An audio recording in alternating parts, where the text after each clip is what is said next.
What? Bang! Pro Wrestling Podcast. Just when they think they got the answers, I change the question. Rep, screw, rep. Yeah. Woo!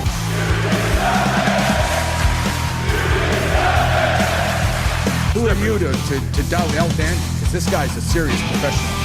Did he do it? Unbelievable. Too hot to handle and too cold to hold. And I am Macho King Savage.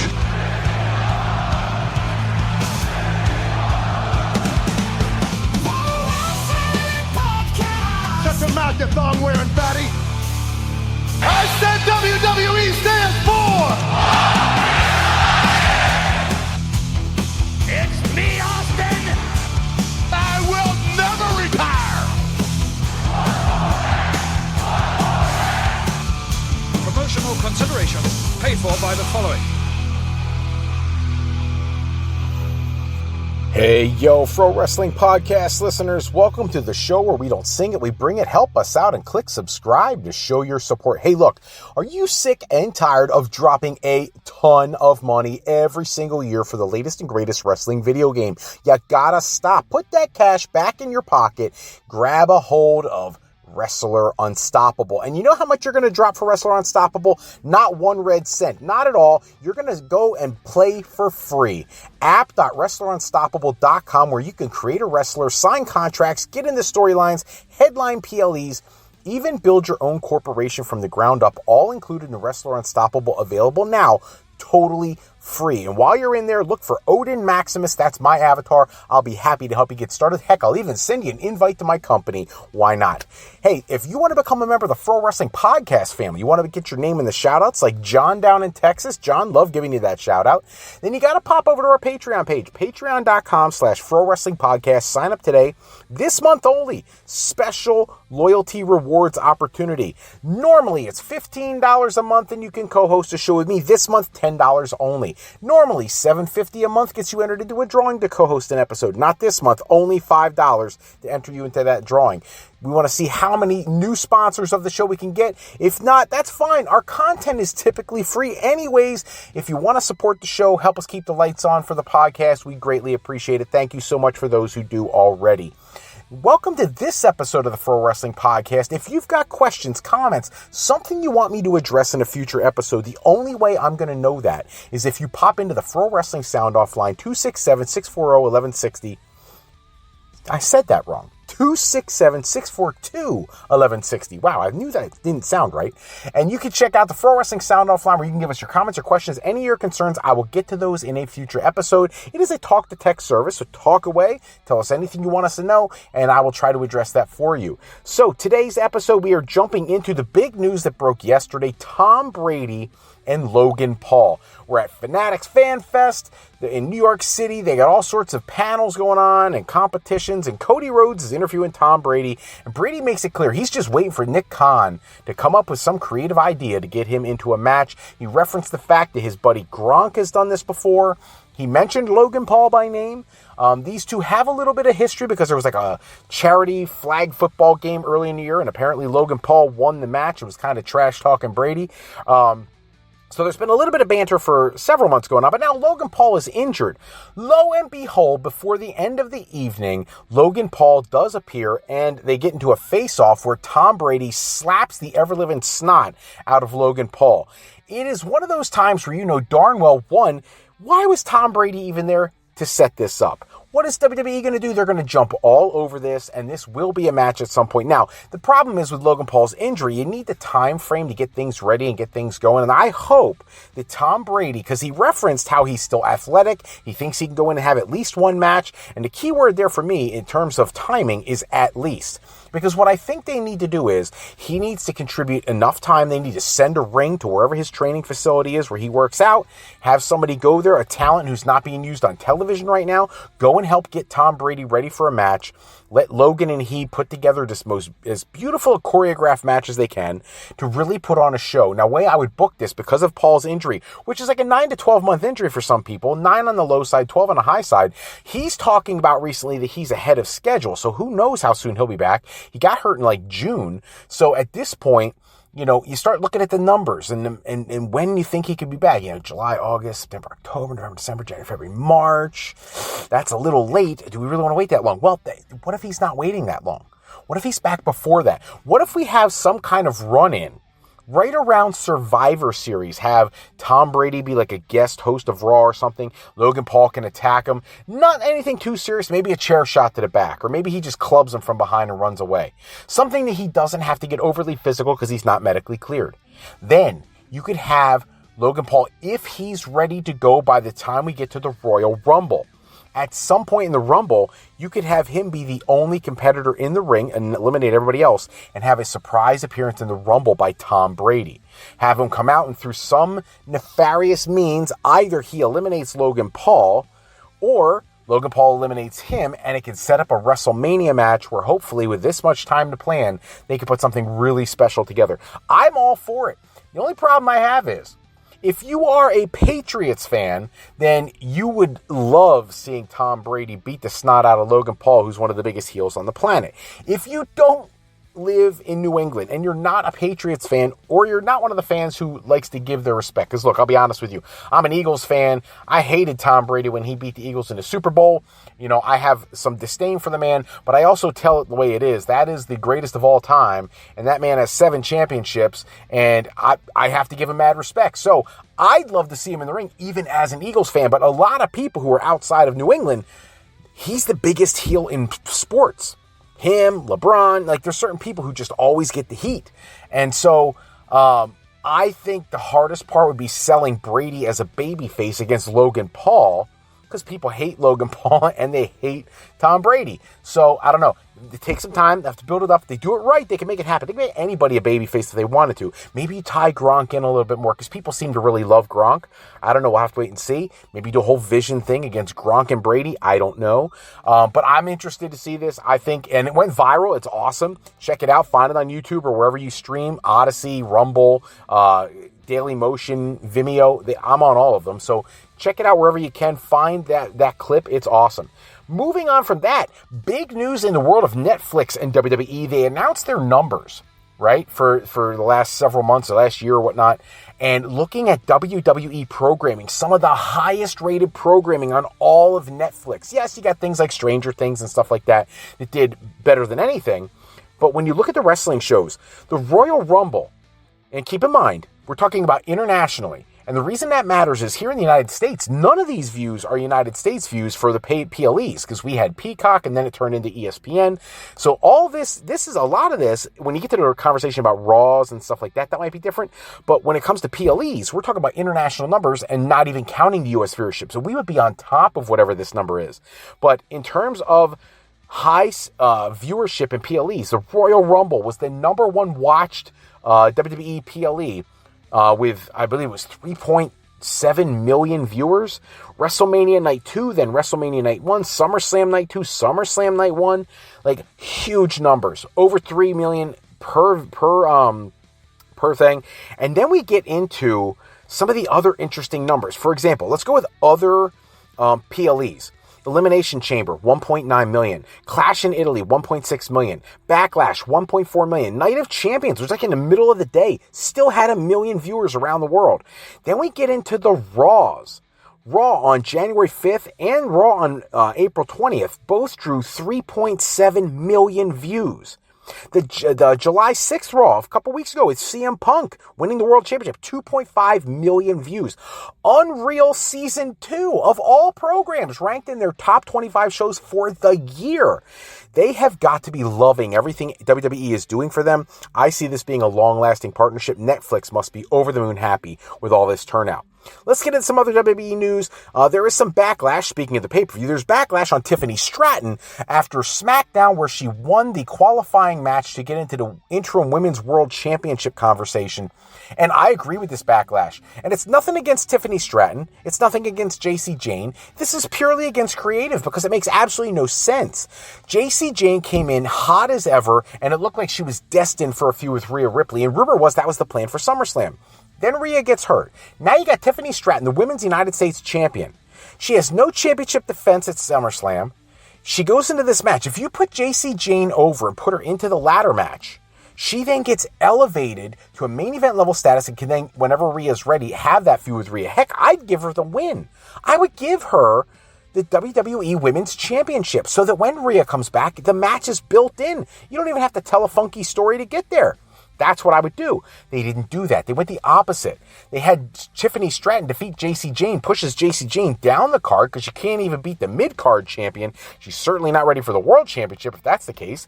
And then Tiffany Stratton, who already has a belt, and I'm never a fan of two-belt people, except Becky two belts because it was two world titles. But a mid-card and top-tier title, I hate being on the same guy. Going all the way back, like even, Warrior Hogan, I didn't have too big of a problem because Warrior vacated it right away. Seth Rollins, when he had the Universal Championship and the United States title, like that stuff doesn't make any sense to me.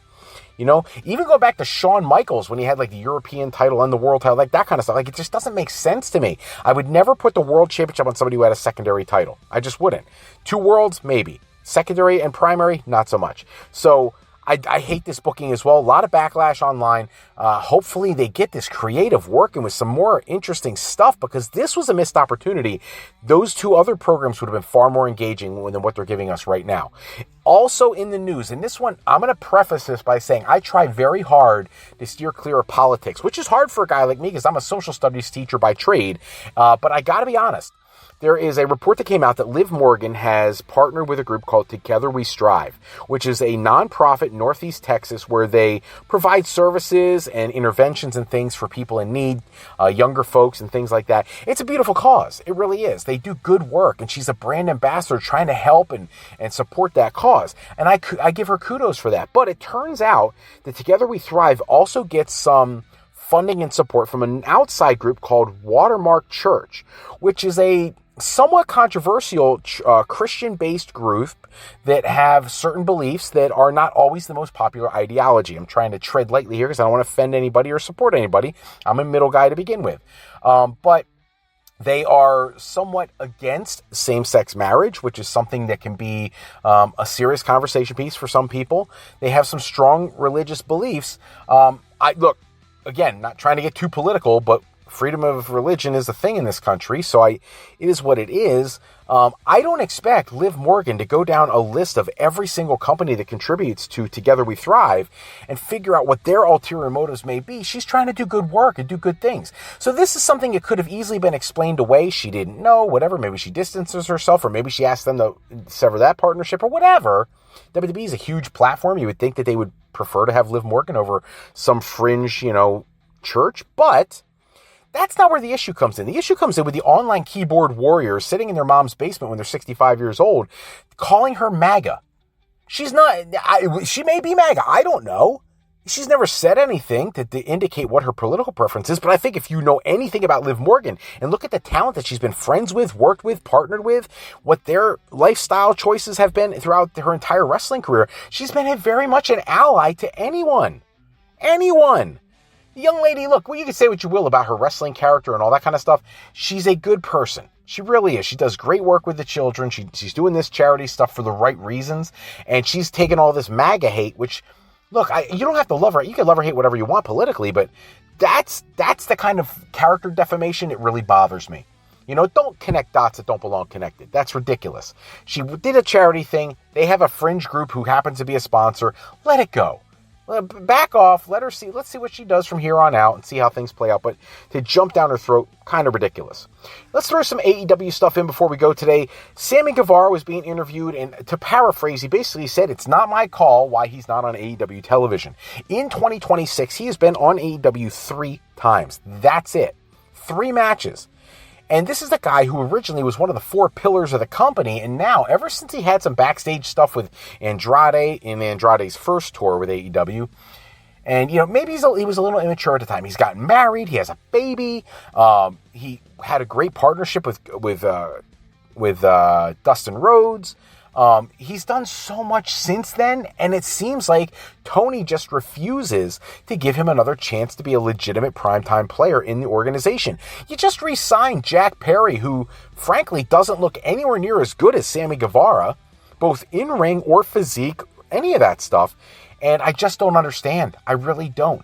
He was immature. He did some things. It wasn't too bad. It was less serious than the CM Punk, Jack Perry stuff. And that resulted in people being, terminated and fired and all that kind of stuff. And one of them still works for the company he just gave a new contract to. Why is Sammy Guevara not giving more TV time? But it's not just Sammy Guevara. We all know this. Britt Baker.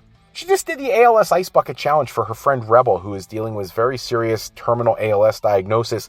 Kudos to her. And she's been waiting since like 2024, October, November-ish of 2024 to come back. And they haven't used her. If you're not going to use her, let her go. Let her go find employment somewhere else. I get it. She's got her own job. She's a dentist for real in real life, and she can probably take care of the bills, but this is somebody who wants to be performing. Give her that opportunity. Why are we not allowing her to go out there and showcase her talent? It's ridiculous. From there, Keith Lee is a controversial one. We know he had an injury, rumors about him possibly being retired, but even with those rumors of retirement, there was other rumors saying that they were trying to come up with a creative for him, and then they fell through, and that tells me that maybe he could have come back, so maybe it's not a physical thing. I don't know, but if you're not going to use him, again, one of two things should happen here. Either you cut him, let him go and find employment elsewhere, or you employ him. If you're going to keep him, give him something of service to do. This is a great guy. Keith Lee is a talker. Keith Lee is a wonderfully world-traveled talent. He could be training guys, helping guys get ready for your shows, and he could be contributing on commentary, things like that. No, we just leave him out to pasture and ignore him. Tony Storm, we know, is an injury situation. They never gave us a lot of clarity on that. I hope they don't drop the cliffhanger they left when she got laid out. Samoa Joe on the shelf again. That guy has had the worst injury history in the history of man. Buddy Matthews been gone for a very long time, getting ready to come back now. But then a couple ones that really get me. Wardlow. Wardlow is healthy enough to go film American Gladiators, but not to wrestle a professional wrestling match. Look, I'm not trying to be an egomaniac here, but maybe I am. I'm almost 50 years old, and I've been wrestling. Okay? My last match, I have no training. I go in there. I'm getting hit over the head with axe handles and pizza sheets and all that kind of stuff in a hardcore match, putting people through tables and everything.